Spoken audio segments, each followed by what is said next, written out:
Olá, dando prosseguimento, a gravações para o nosso memorial Mestre Albuquerque, nós estamos aí com a nossa advogada Ana Miller.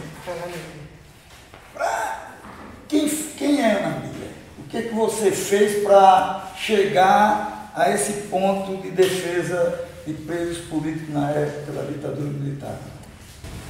Veja bem, querido, eu sou uma pessoa eminentemente política. Eu comecei como uma militante política. Eu fiz a opção de fazer a faculdade de Direito, me apaixonei pelo direito. Você é carioca? Sou carioca. Me apaixonei pelo direito desde sempre. E a partir, obviamente, da faculdade, naquela ebulição, naquele momento que nós tínhamos certeza de que íamos tomar o céu de assalto, E não tínhamos dúvida da justeza das nossas reivindicações. O movimento estudantil era apaixonante, principalmente no Rio de Janeiro e em todas as capitais, mas no Rio de Janeiro, ainda que era o centro político desse país, era tudo muito mágico a partir do meu ingresso na Faculdade de Direito. E a partir de então, eu virei militante política, ativa,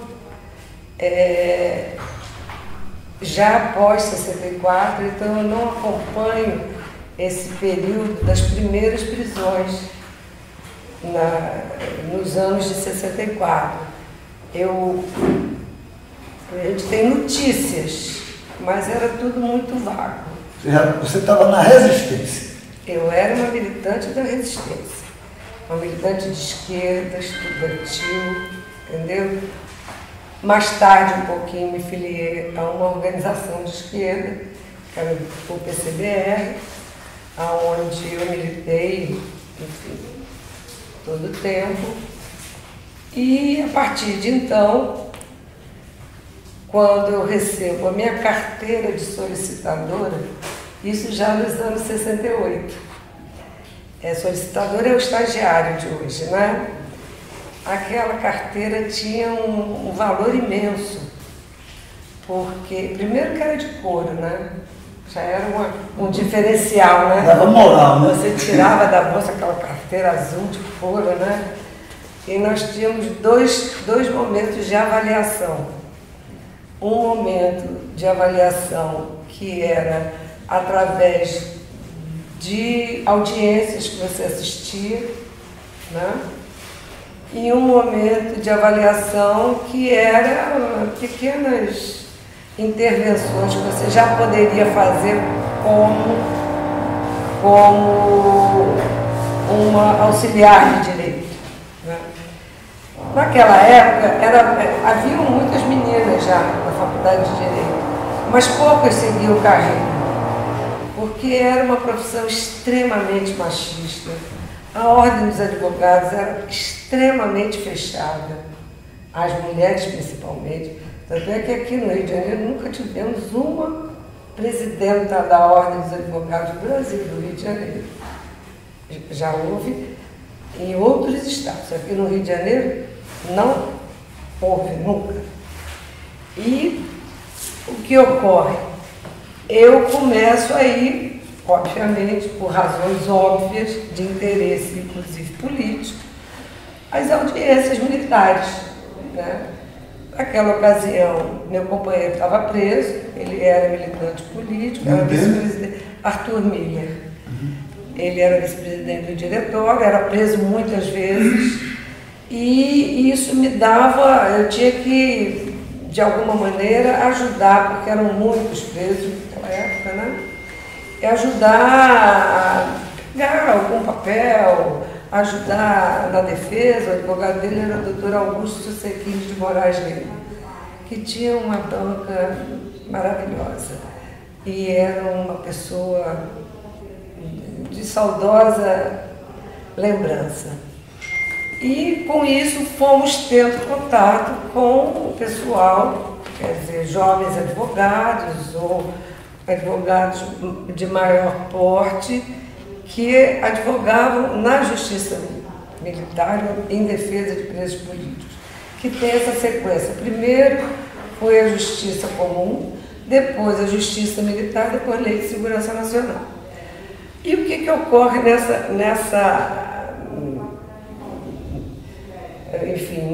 nesse momento, né? Eu conheço a Dirce Drake, que era uma advogada dedicadíssima, uma mulher de uma coragem extrema, porque tinha um diferencial. Eu ouso dizer que tinha um diferencial da mulher advogada. Elas eram mais arrojadas, né? Elas iam para o combate mesmo. Mais militantes. Elas iam para os presídios, tentavam localizar, tentavam imediatamente proteger, porque num dado momento se sabia que a rapidez com que você fizesse a sua intervenção salvaria aquela vida. Nós já convivíamos logo depois de 70. Hoje em dia a gente já sabe porque tem Telex, tem Zap e tem memória, como vocês fazem, que não foi o primeiro preso político desaparecido, o Mário Alves de Souza Vieira, que era dirigente da minha organização.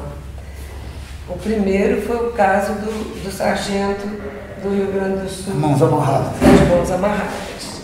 Mas, enfim, para nós, quer dizer, no nosso conhecimento, aquilo nos assustou muito nos anos 70. Por quê? Logo que Mário é retirado da cela, nós recebemos a notícia, foi impetrado vários habeas corpus de localização, e já naquela oportunidade eles negavam sequer a prisão. No momento pouco anterior, um ou outro dizia está preso, mas não é permitida a visita. Ainda estava no prazo em que poderia ser mantido sem ser avistado e preso. Mas logo que soubemos do Mário, e foi uma mobilização gigantesca para localizarmos o Mário Alves, por todos os motivos. Não só por ser um homem ilustre, por ser um quadro político da maior qualidade, um homem corajoso e que era dirigente de uma organização revolucionária. Mário começou a militar com 16 anos, ele foi presidente da União de Estudantes de Salvador e sempre filiado ao Partido Comunista, e depois então ele funda, junto com Polônio, Jacó Gorenner e outros, o PCBR. E aquilo nos chocou de sobremaneira, porque nunca tínhamos visto ou sabido de algo semelhante. Como que se some com o preso? E isso nos levava à procura de todos os lugares, cemitério, hospitais, delegacias, Instituto Médico Legal, e ele não foi encontrado. Está desaparecido até hoje. Nesse momento, eu conhecia a esposa do Mário, a Dilma Alves Vieira. Ela estava muito abalada, ela ficou muito abalada com essa questão, claro.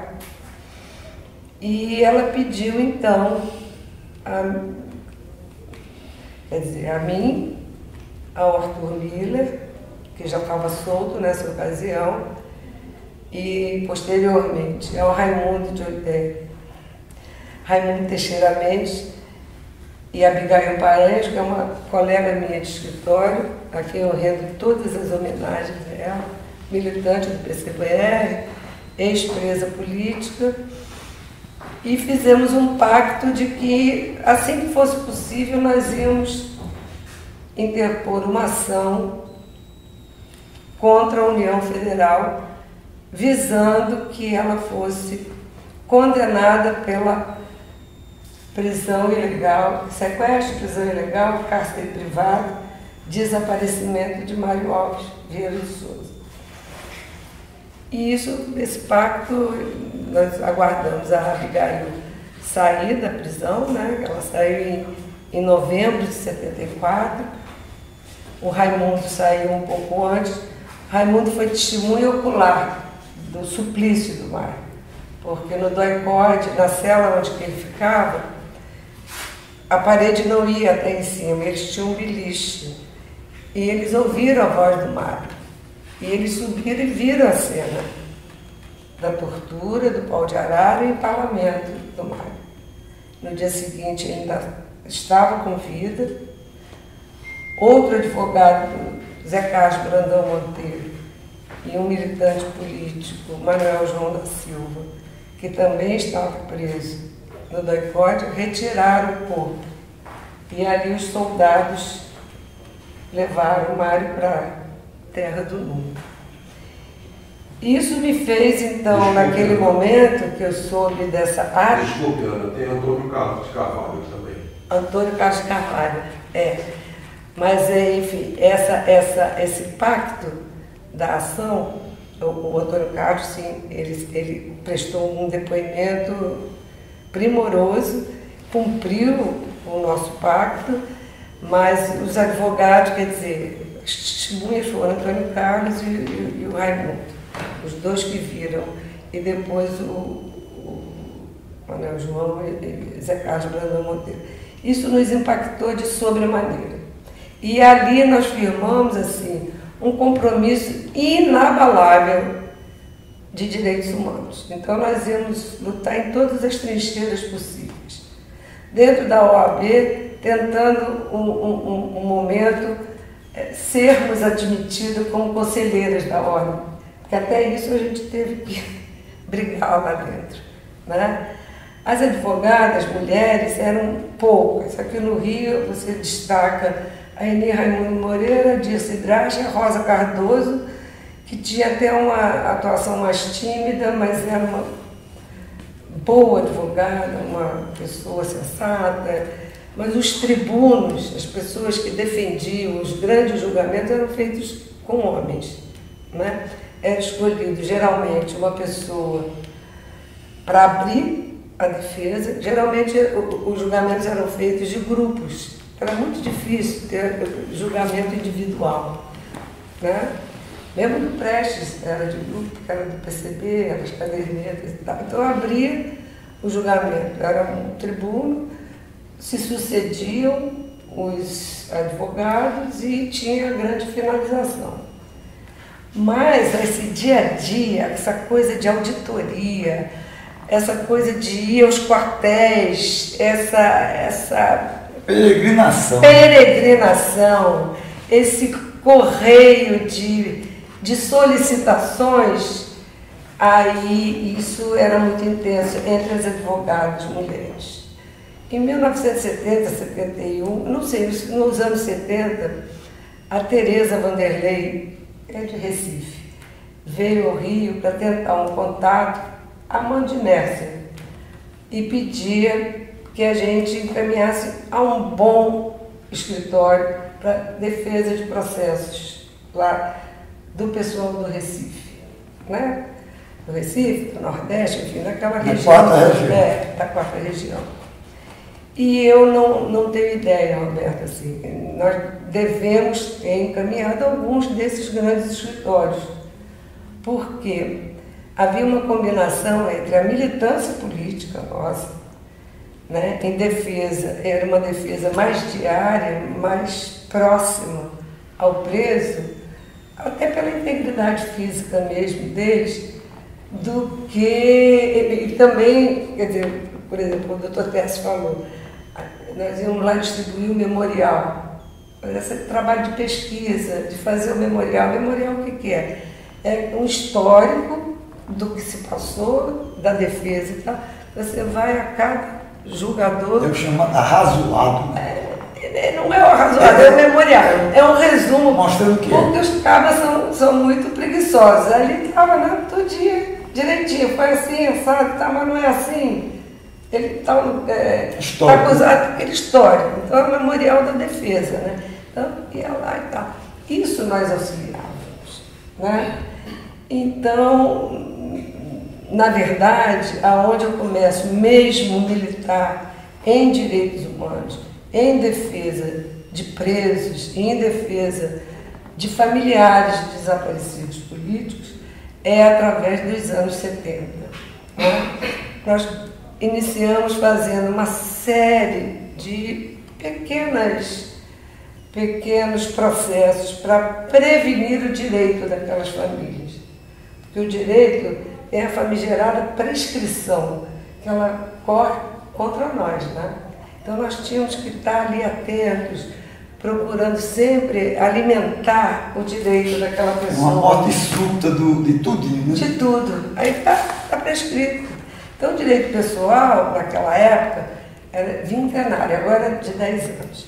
Então nós temos esse cuidado de propor pequenas ações, primeiro na Justiça Federal, quer dizer, não havia ainda Justiça Federal, mas nas varas federais, e depois através do Tribunal Federal, de notificações, contando essas histórias e tal. À medida que foram sendo liberados as pessoas, nós procurávamos preservar depoimentos. Depoimento tipo Raimundo Antônio Carlos, Zé Carlos Brandão Monteiro e Manuel João.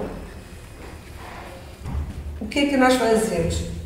Apenas uma notificação, às vezes uma escritura, um depoimento na ordem dos advogados, para preservar o que aquelas pessoas tinham visto. Atrás da mesa da Dona Lida tinha um arquivo que tinha todos esses depoimentos. A bomba não estourou lá ao acaso, porque nós preservávamos os depoimentos de pessoas que tinham visto ou eram testemunhas de morte, atrocidades, enfim, todas essas coisas que a nossa geração passou. Então, quer dizer, Mércia eu não conheci pessoalmente, eu conheci atravessadamente a pedido dela. Eu a fama, né? Não, e ela era adorável. Nós éramos realmente, nós tínhamos assim, muita admiração, porque sabíamos, nós, mulheres, da nossa dificuldade de sermos aceitas naquele meio. O Técio mesmo fala, não havia mulheres criminalistas, eram pouquíssimas. Tínhamos os grandes escritórios de Evaristo de Moraes, de Técio Luiz e Silva, Modesto da Silveira, Augusto Sucequim de Moraes Rego. Todos eles eram envolvidos e eram brilhantes, mas as advogadas, elas ou auxiliavam um desses escritórios, né? A própria Eni trabalhava junto com o doutor Sobral Pinto, apesar dele ser extremamente machista e achar que não tinha lugar para mulher na advocacia. Ele disse que mulher tinha que trabalhar como enfermeira ou professora. Isto ele dizia convicto. De coração aberto. De coração aberto. E era um homem brilhante, um homem humanista de primeira ordem, mas tinha esse problema. Né? Então, dessas pessoas, Romilda mesmo, maravilhosa, entendeu? A Wanda Sidor, que era uma pessoa também. Mas a Mércia tinha um quê a mais, né? Era aquela coisa que ela ia junto, né? Teve um episódio, eu estava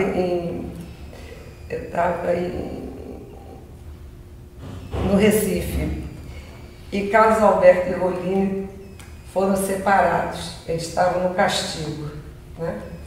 Rolim e Som de Cavalcante. Isso. E o Carlos Alberto é seu Soares. É o Soares. Eles foram separados, estava na trampa, no isolamento. E o pessoal, então, lá de Itamaracá resolveu fazer uma greve de fome. E aí, de repente, virou uma greve de fome nacional. E aquela coisa impactou muito, né?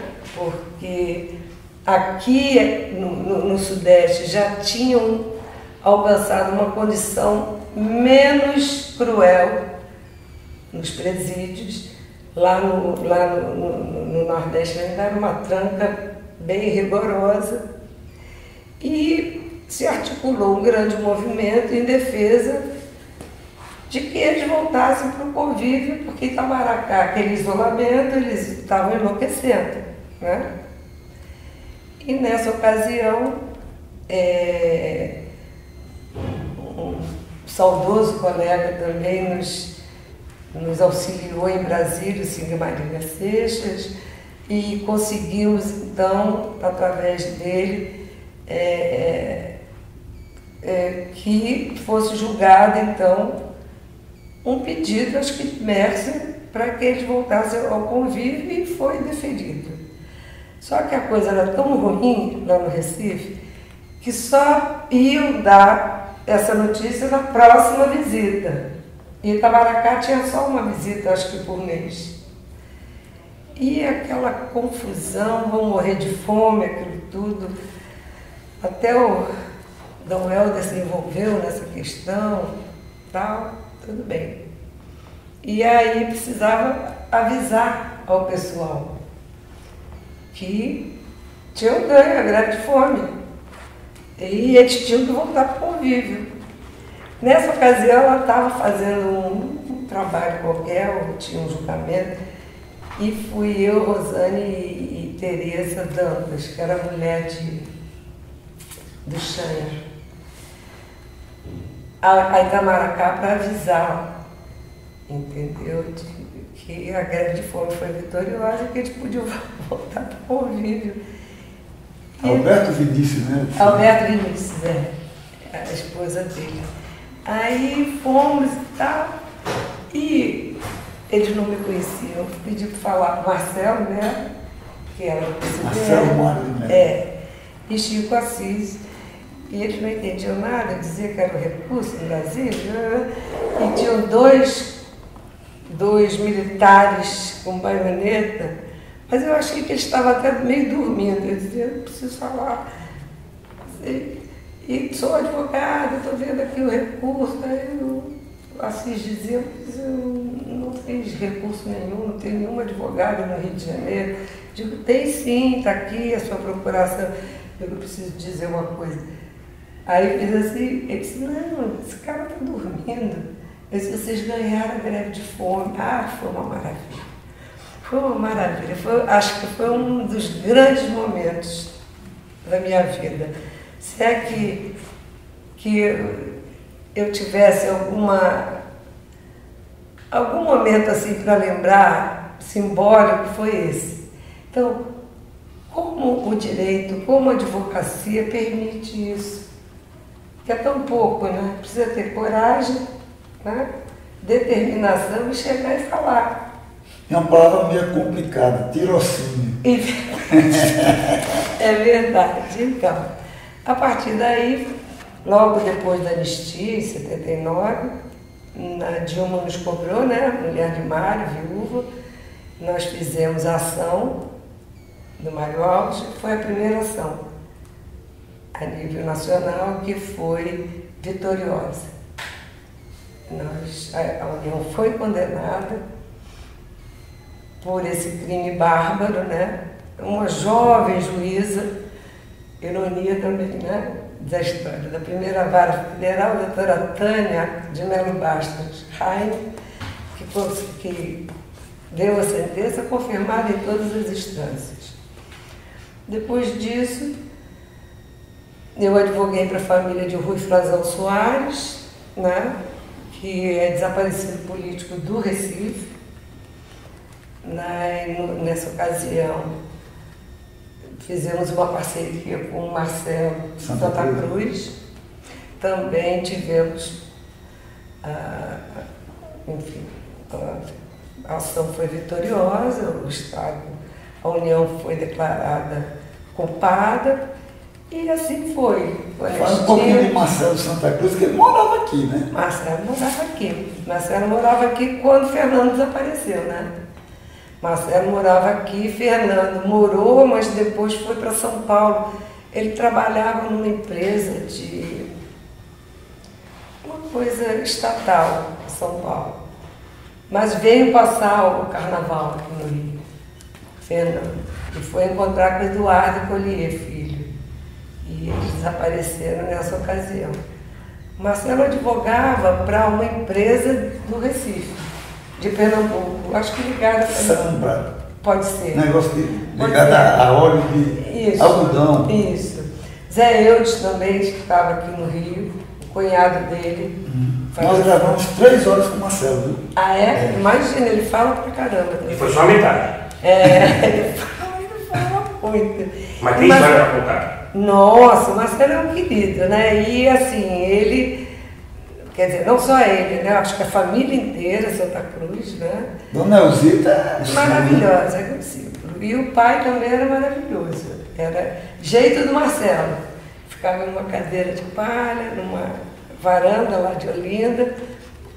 Por vezes eu ia visitar, estava lá no Recife para alguma coisa, ia até Olinda visitar.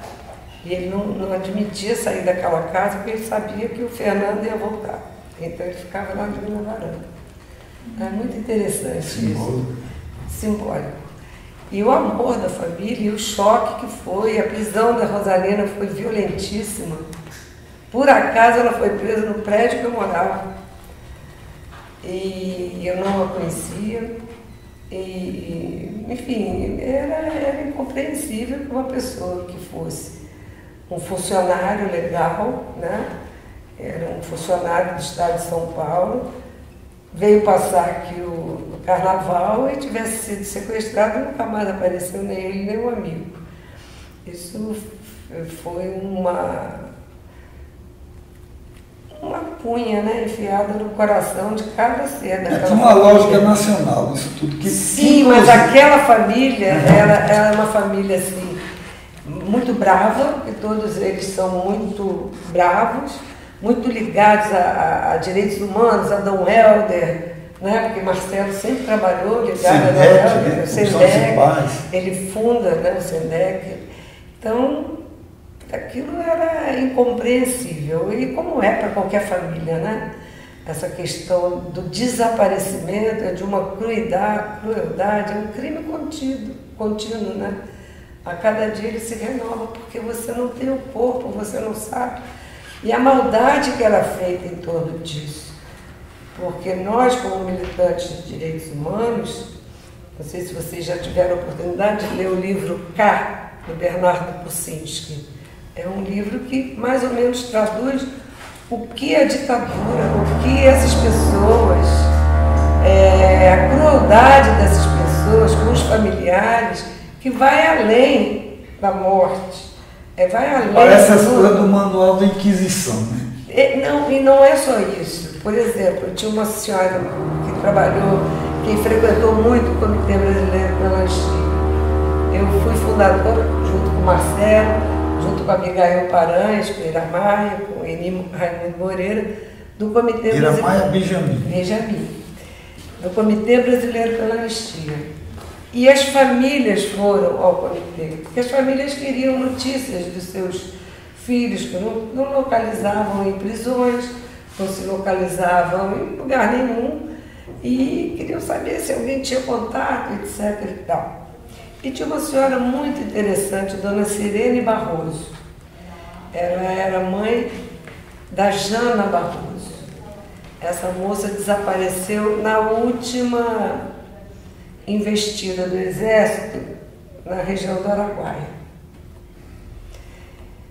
Essa senhora foi ao Araguaia, na primeira caravana ao Araguaia, Dom Tomás recebeu os familiares. Tomás Balduino. Isso.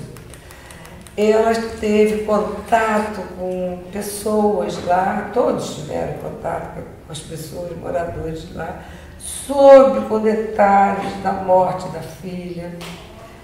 Inclusive, uma das mãos da Jana foi decepada e enviada para Brasília, em álcool. E todos esses detalhes, ela soube, genuíno, tem um depoimento do Genuíno, etc. E tal. Glênio está também no livro Sim, dele. sim. Os Grabois e por aí vai. E o que é que ocorria? Dona Nuracilene morava em Petrópolis. Passado o tempo no governo Brizola, o marido dela foi secretário de saúde de Petrópolis. Então eles ficaram ali em Petrópolis, aqui no estado do Rio, na Serra. E quando nós soubemos essa notícia, antes mesmo da Dona Silene se integrar totalmente à luta pela anistia, o doutor Girão falava conosco pelo telefone. Soube de alguma notícia? Soubemos. Aí nós tivemos essa notícia que ela tinha sido morta. Elza Munerá, Genuíno, confirmaram a morte da Jana. E o doutor Girão diz assim, não fale antes do Natal, porque todo ano ela põe o lugar da Jana na mesa, porque ela acha que a Jana vai chegar no Natal. Deixe passar o Natal. Deixamos, convidamos, ela foi lá no escritório, choramos muito, e etc. E tal. Ela virou uma grande militante de direitos humanos. Você pode não acreditar, Roberto. Uma vez ela saindo, pegou um ônibus ali, pela avenida ali no centro de São Paulo, uma moça chegou e disse, a senhora é Dona Silene? Ela disse, sou. A senhora é a mãe da Jana? Ela disse, sou. Não procure por sua filha, não.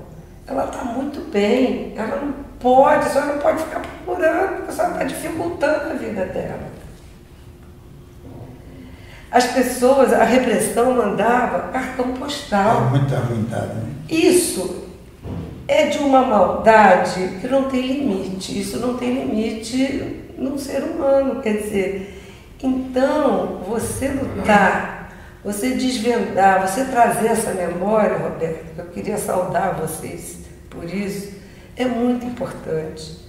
Porque esse Brasil precisa saber do que foi a ousadia de toda uma geração que ousou lutar por esse país, ousou lutar pela liberdade e se doou por inteiro, porque as pessoas se doaram a sua vida por um país mais justo.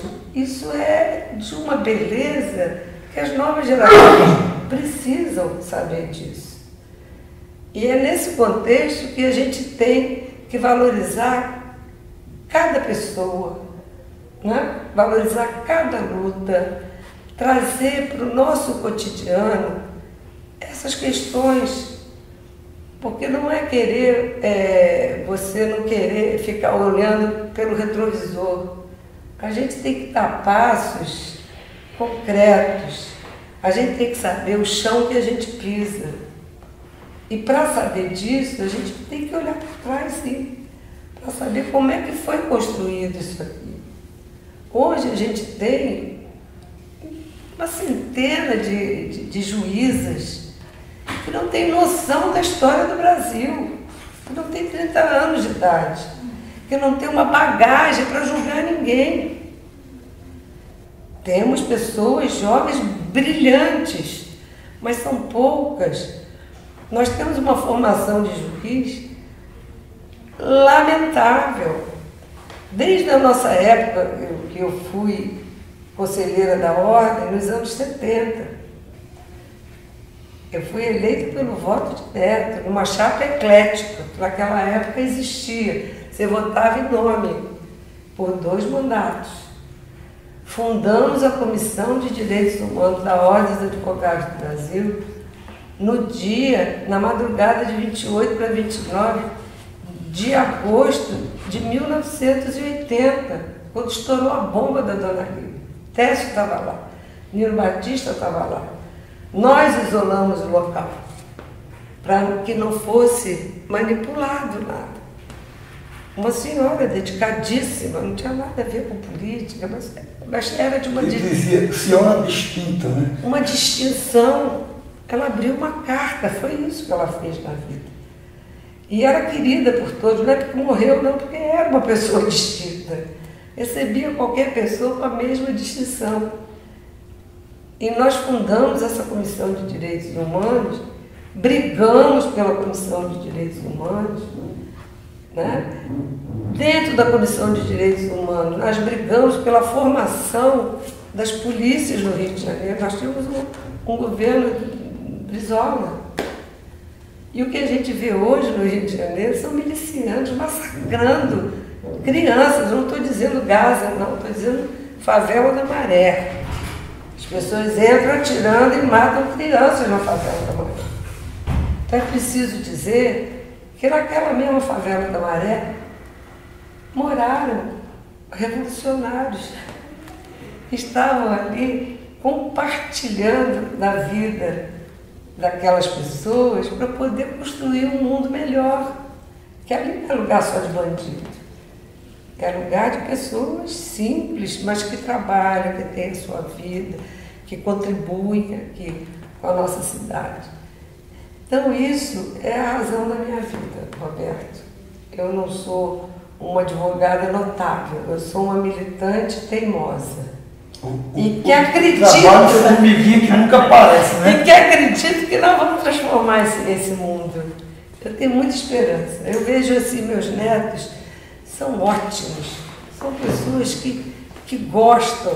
Aí você pega uma neta de uma outra amiga que foi presa, torturada, e vai ver o trabalho dela, final de curso, é um pequeno filme sobre a avó. Com orgulho. A avó não sabia de nada, uma neta faz uma dedicatória, a outra faz um artigo, e eles convivem com essa história de uma maneira sadia. Na minha casa ninguém é herói, todos nós somos companheiros que participamos da construção de um mundo novo. Você conseguiu conviver com o Padre Renzo? Muitíssimo. Padre Renzo. Que é outro que ninguém conhece. Fala um pouco do Padre Renzo. Padre Renzo é maravilhoso, é nosso anjo das asas invisíveis. O Padre que é o título do livro, né? É o título de Emiliano. Mas o padre vinha no Rio de Janeiro e ficava hospedado na minha casa. E ele me cita no livro dele. O Padre Renzo era o que fazia o trabalho pastoral nas prisões. O Padre Renzo, ele veio numa missão pastoral para o Brasil. Ele é italiano, era de Firenze, Florença. O que aconteceu? Ele foi morar num bairro lá em Salvador, miserável, é Fazenda Santo Antônio, um lugar horroroso, miserável, todo dia óbito de crianças, pessoas desnutridas e tal. E tinha um outro amigo dele, que era um outro padre italiano, que foi visitar uma pessoa do presídio lá de Salvador, preso político, e disse, vamos lá, vai ver conhecer lá a galera dos terroristas, né? Porque lá só tinha terrorista, né? Aí chega lá, vê Theo, que é um menino. Teodomiro Romero dos Santos. Maravilhoso, meu dileto amigo. Potiguar. Eu sei disso. E o Theo é um querido, uma pessoa assim, extremamente querida mesmo. É uma pena, né? A doença dele e depois o óbito, né? Porque ele morreu ainda muito jovem em relação à longevidade nossa hoje, né? E Theo ali, ele era muito menino, ele era o mais menino de todos. Como dizia imberbe. Imberbe. E o padre vai começar logo com quem? Com o Theo. Aí ele sai da prisão e diz, aí ó, eu andei a vida inteira querendo conhecer esse Jesus que eu gosto tanto, eu sou tão devoto de Jesus. E encontrei numa prisão, rapaz, lá em Salvador. Como é que um cara desse, um futuro desse todo, porque ele tem familiares da igreja, enfim, o Theo era um intelectual, né? Um cara muito... Estudando no Colégio Marista. E ele era muito envolvente, né? Teodomiro era muito envolvente. E aí o que acontece? Ele se apaixona pelos presos políticos. e descobre que tem preso em tudo quanto é lugar do Brasil. E aí ele começa a visitar os presídios. Cada presídio que ele vai, ele fica mais apaixonado. Aqui no Rio ele acompanha muito o nascimento da Leta, que é filha de Jesse Jane Colombo, que nasceu no presídio. Ele adota a Leta como a afilhada dele de Leta e vinha aqui, ia em Minas, ia em Salvador, ia lá em Pernambuco. Uma vez ele me pediu para eu levar um dinheiro lá em Pernambuco, porque a geladeira tinha quebrado e não tinha ninguém para dar dinheiro lá para comprar uma geladeira, não fui eu comprar a geladeira.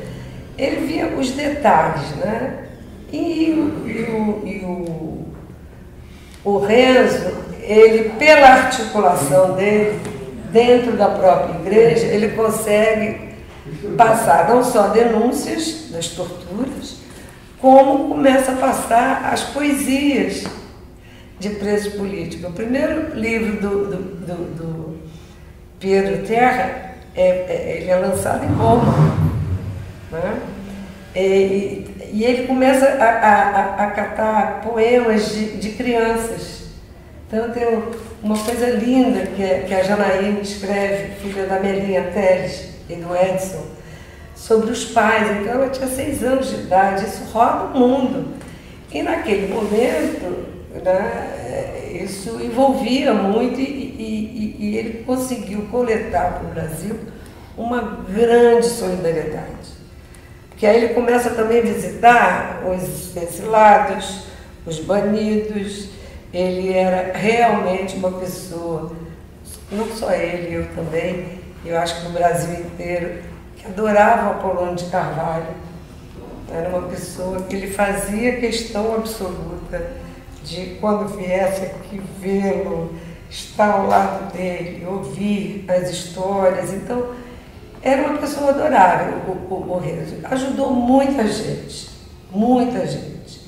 Ele realmente era uma pessoa que fortalecia, né, o preso, ele era um cara muito solidário, enfim, era uma pessoa encantadora. Foi embora. Assim. Voltando a Pernambuco, você pegou um caso assim, muito vistoso, por assim dizer, do caso de Rui Frazão.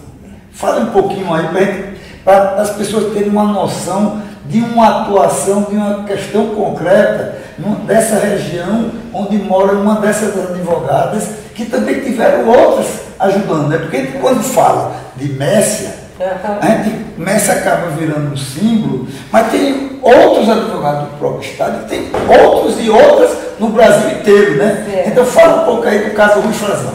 O Rui, quer dizer, quando ele é sequestrado na feira de Petrolina e a família dele, a mulher e o filho, vêm para o Rio de Janeiro. Por quê? Aqui morava já a mãe dele, Dona Alice, e 2 irmãs. Uma é professora e a outra é artista plástica. E Felícia, então, vem para o Rio. Aqui ela tem apoio, né? Não só da família, como também tem apoio político, né? E ela vai ao nosso escritório e conta o caso, né? Esse dia, tinha uma época que tinha um período do dia que faltava luz no Rio de Janeiro. Então nós não pudemos atendê-la no escritório e eu e a Abigail fomos atendê-la num boteco ali perto do nosso escritório. E eu achei aquela moça bonita, ela tinha uns cabelos bonitos, assim, ela era meio índia. E ela disse, olha, não tem no mundo que pague o que fizeram com meu marido. Então façam o que vocês acharem o que tem que ser feito. Eu quero tudo, quero condenar esse Estado, eu quero botar a boca no trombone, eu não admito o que fizeram com ele, etc. E tal. O Rui era um quadro de excelência, né, do PCdoB, foi o presidente da União de estudantes de Pernambuco, se não me engano, e foi sequestrado na feira de Petrolina. Naquela ocasião, como eles estavam clandestinos lá, eles... É como se ele tinha comércio de barraca, vendia calçado. Então, ele justificava as ausências dizendo que vinha em São Paulo comprar material para a barraca. E ali ele foi sequestrado e sumiu. Bom, nós estava perto de... Ele foi sequestrado, acho que em 74, não tenho essa data precisa na minha cabeça. Estava perto de cumprir o prazo prescricional, então nós fizemos primeiro uma ação declaratória, só, lá no Recife, porque era a circunscrição. Você com Marcelo? Não, eu e a Abigail.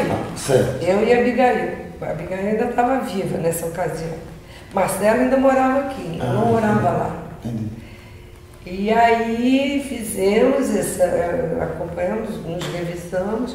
Tem um fato muito engraçado, porque precisava ir conversar com os comerciantes da feira, que eram testemunhas do sequestro, porque ele foi arrastado pela feira.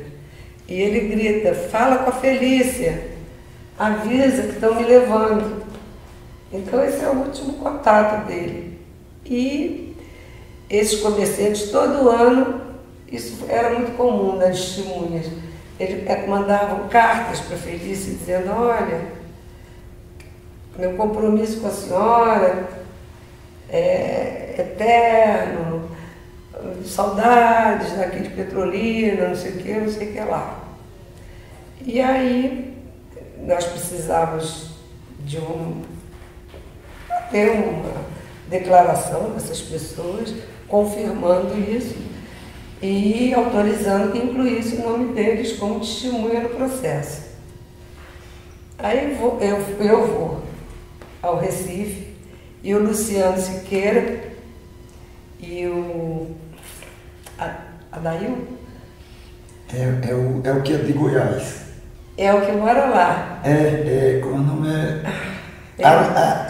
Alani Cardoso.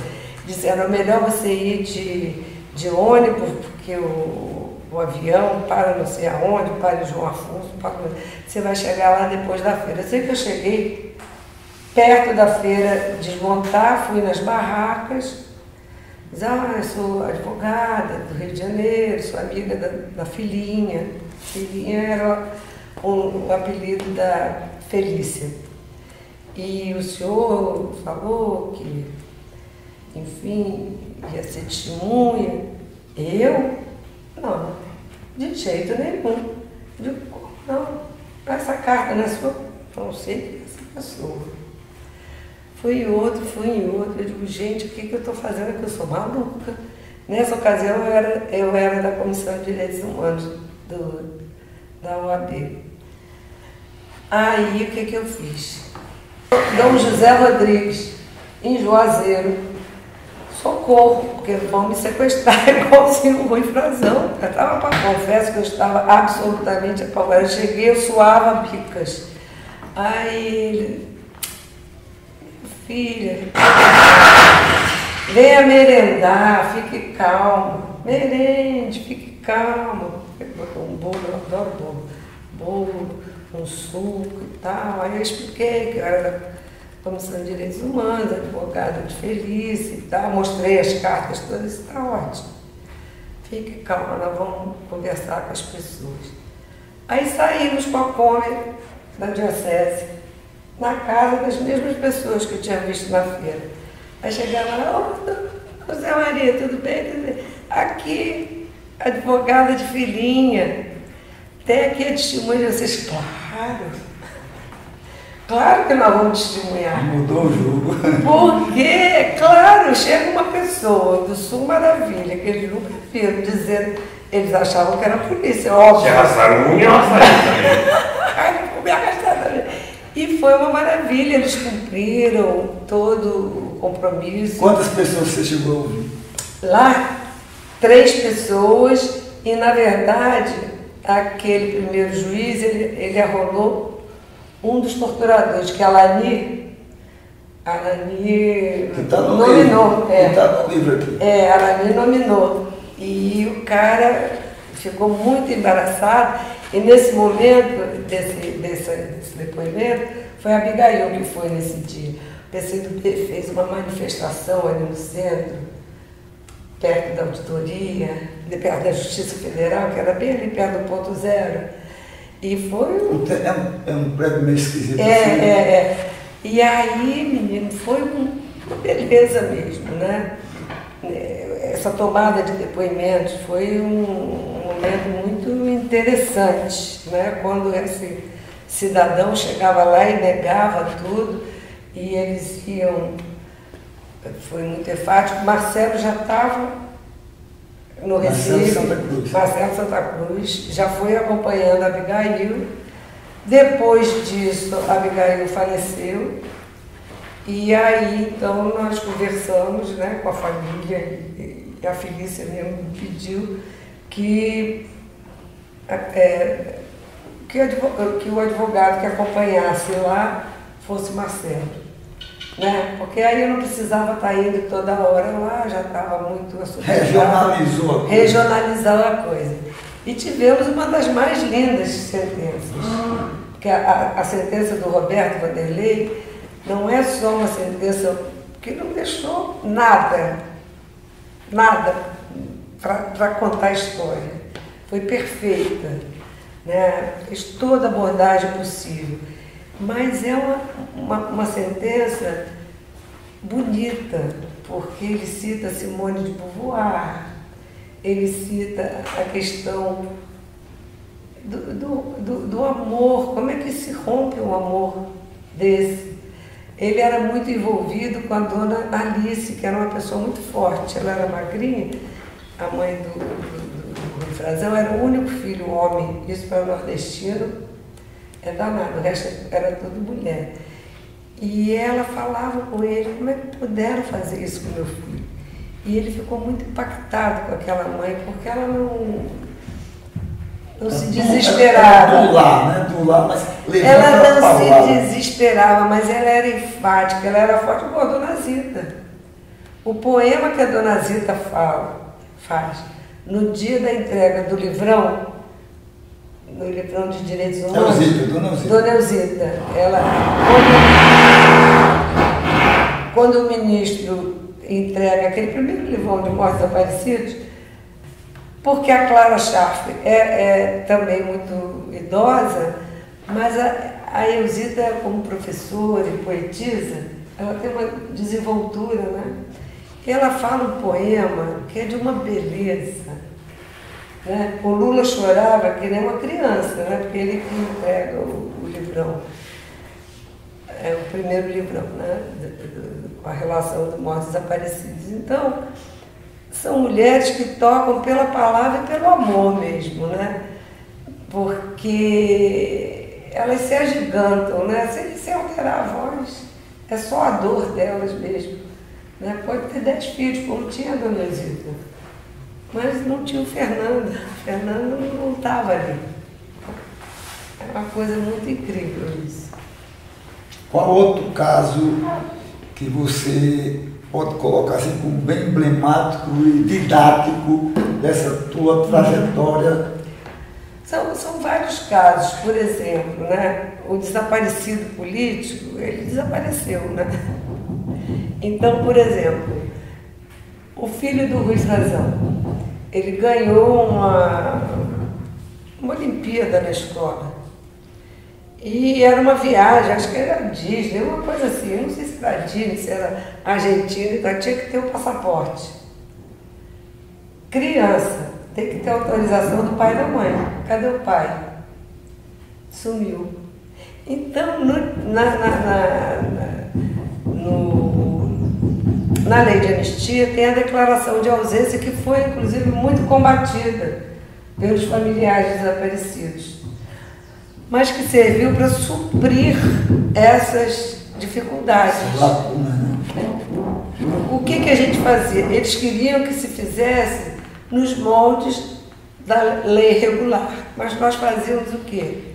No nosso escritório, eu, Abigail, nós fazíamos uma ação política com depoimentos de companheiros. Por exemplo, no caso do Rui Frazão, foi a mãe do Rui Frazão, foi o deputado federal, meu Deus do céu, do Araguaia, gente. José Genuíno, né?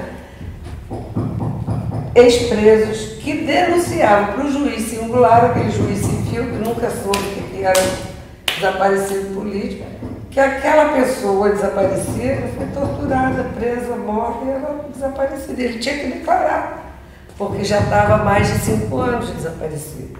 E com isso supria a dificuldade da expedição daquele documento imprescindível para aquela criança que já estava crescendo sem pai e que poderia, então, através da declaração de ausência, ter os seus documentos, enfim, expedidos. Crianças, por exemplo,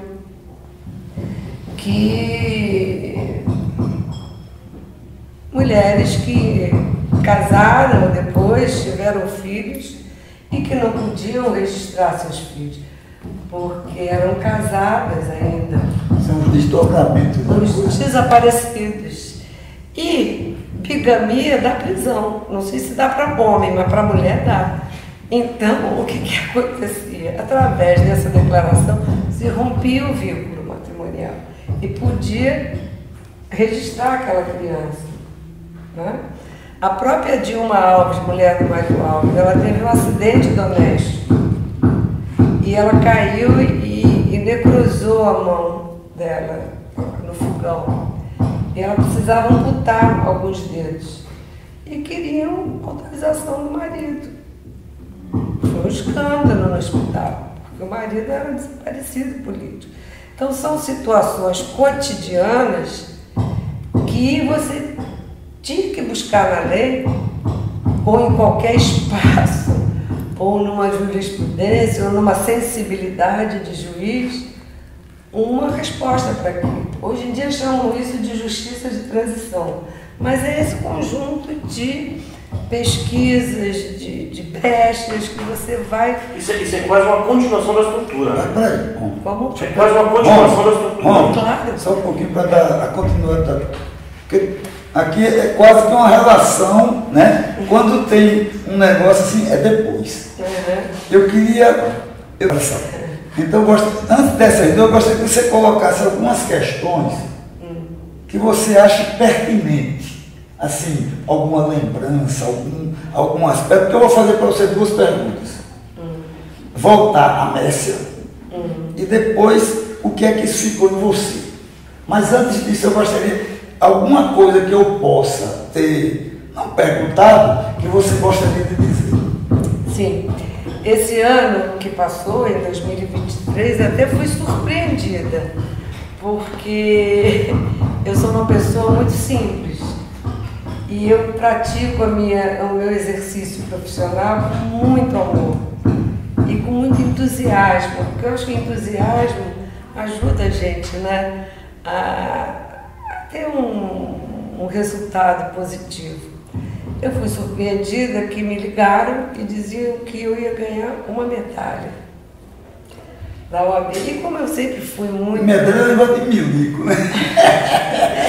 E a medalha que me honrou muito, porque era a medalha Mirtes Campos, é a maior comenda para advogada, porque foi a primeira advogada que exerceu a profissão no Brasil. Ela levou 4 anos para poder, inclusive ganhou na Justiça o direito de advogado. Então essa medalha hoje em dia é o símbolo, destaque de uma advogada militante e tal. Eu tomei um susto, mas achei muito interessante. E fiquei preocupada, porque na verdade o meio jurídico é um meio muito As pessoas gostam de falar do seu notável saber jurídico, né? As pessoas gostam de fazer... O ego pode ser pequenininho, mas sempre existe, né?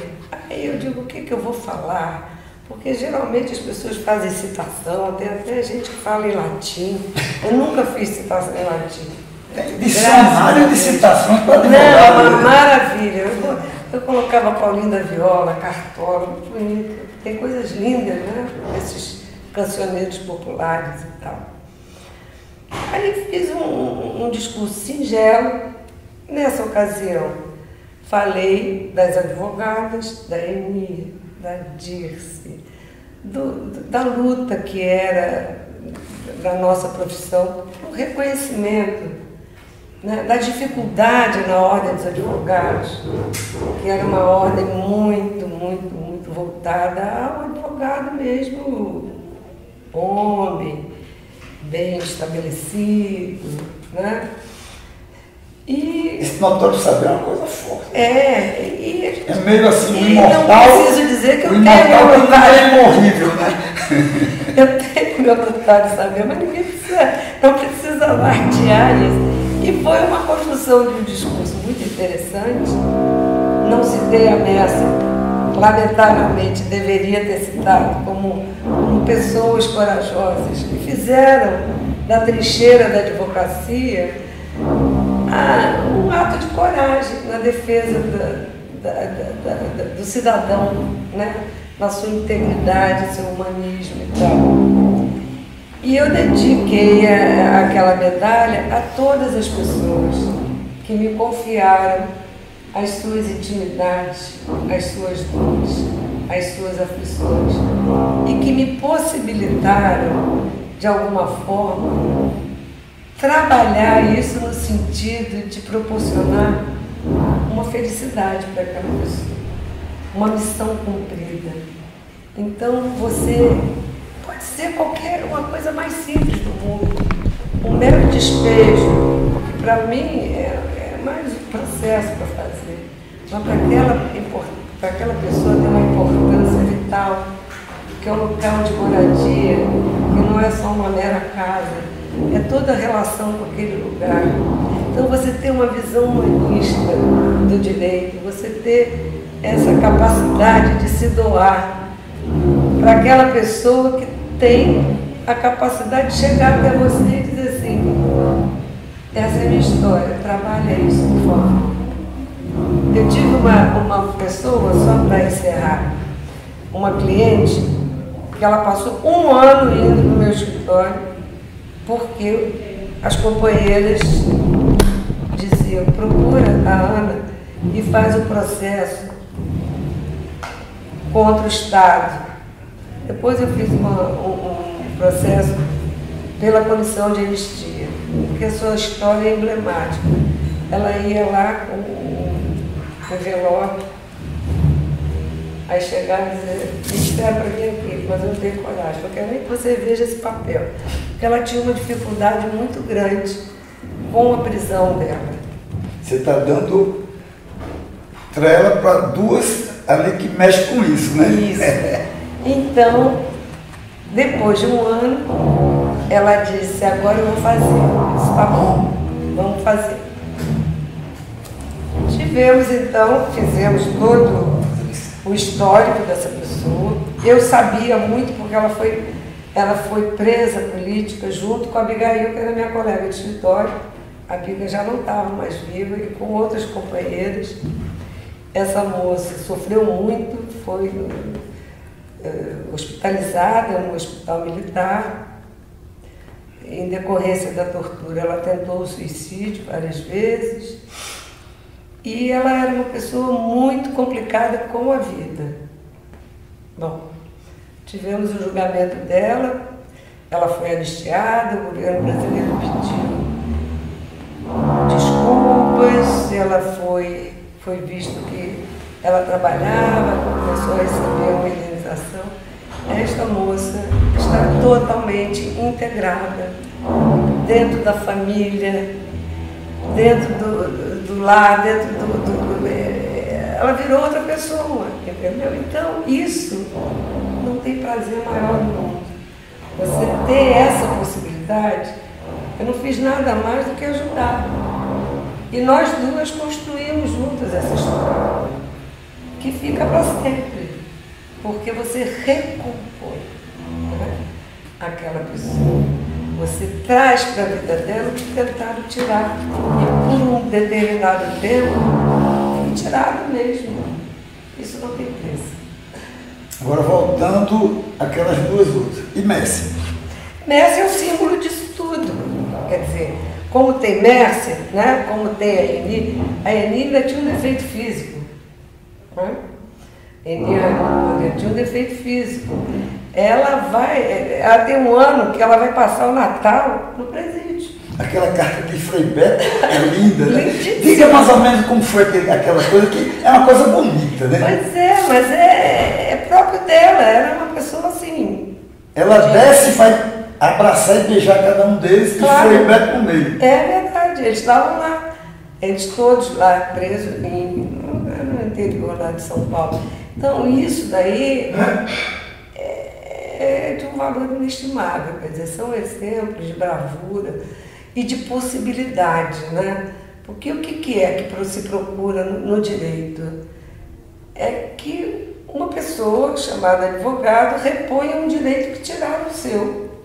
E também tem um negócio que malha muito advogados. Isso Você é. tem que dizer, Isso é. Lênin dizia, advogado nem dos Isso partidos. nem existe, isso nem Sim, existe. mas estou dizendo, Isso é balela, mas isso quer é dizer, balela. fala muito do advogado, mas não fala desse outro lado, né? Pois é, não, É a forma de querer esculhambar a história, né? Mas é isso, entendeu? Isso aí a gente tem que passar por cima, porque senão a gente vibra na doença.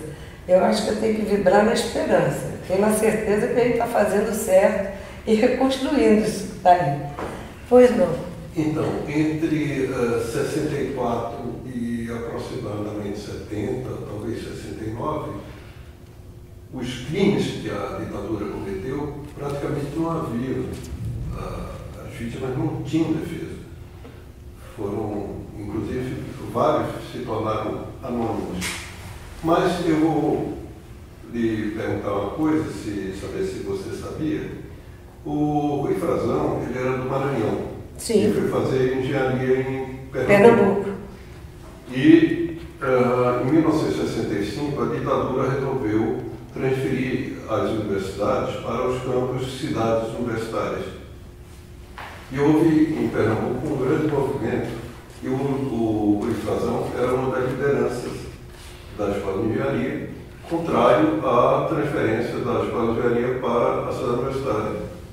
E já nesse momento ele foi preso e foi fichado. Sim. E esses fichamentos de estudantes gerou perseguições sistemáticas naquele período entre 64 e 70, em que essas pessoas não tinham defesa. Simplesmente eram espancadas, presos e espancados. E eu não posso afirmar, mas pessoas afirmam que pessoas já assumiram nessa ocasião. E o fraudulento relatório Geisel sequer reconhece que havia tortura. Sim. Então, isso eles não vão Eu queria que reconhecer. você comentasse sobre isso. O que acontece? Eu não posso afirmar que se desaparecia naquela época. O Brasil é muito grande, né? O Rui realmente é de uma família maranhense, inclusive ele tinha alguma ligação. Agora, nesse período, não, eu sei do Cândido, que foi fatal. 69. 69. O Jonas, que morre baleado mas ele não é desaparecido político. Quer dizer, essa notícia eu tenho. Mas não tenho como te dizer dessas pessoas possivelmente desaparecidas. Agora, claro, havia aqui também, inclusive a partir do Congresso de Biúna, foi o maior arquivo da ditadura. Então era assim, soltava uma bomba de São João, tinha uns 20 presos, entravam nas casas, revistavam, levavam levava para a Invernadinha, né? Levava para o SOPS, que era uma delegacia federal. Aí passava uma noite ali, era solto e tal, porque tinha ainda habeas corpus, né? Então, isso houve muitas vezes aqui no Rio. Agora não tenho como mensurar isso. Em outro estado, não sei, não tenho notícia. Ana, a última pergunta, né? Eu acho que é legal o seguinte, ele está falando de coisas, hoje a gente falou de muita coisa legal. É verdade. Né? Agora eu acho que isso é interessante, que eu gostaria de um depoimento teu, para falar da tua luta, né? De tudo que você fez, para que isso sirva de alguma maneira de reflexão para alguém que vai ler isso aqui. Aquele advogado, aquela juíza que você vê nos lugares que não tem noção do que aconteceu, né? Que você falasse um pouco sobre isso, né? Eu vou dar um cortezinho aqui, que não vai aparecer, digamos, no momento que eu fechei o esquema com Roma, e também porque quando eu faço, geralmente, eu não sou de área de comunicação, isso não está sendo gravado não, sabe? Eu não sou de área de nesse tipo de coisa eu tento estabelecer quase que uma DR, sabe? É como se estivesse discutindo uma relação, quando alguém entra, você vê que perde pode ser até por mais que pertinente, porque como eu pensei, no desenrolar eu queria terminar num ápice, sacou? Então é mais ou menos, não sai, né? Então agora vou refazer a pergunta, que é o seguinte: depois de tudo que você vivenciou, depois de você viver aquele momento histórico no Brasil, né? Que coisas apareceram, ninguém sabia o que era, quer dizer, o desaparecimento político, o sequestro político, você foi personagem, como Messia, como Técio, como Vera, como 1000 pessoas foram, né? Então, quer dizer,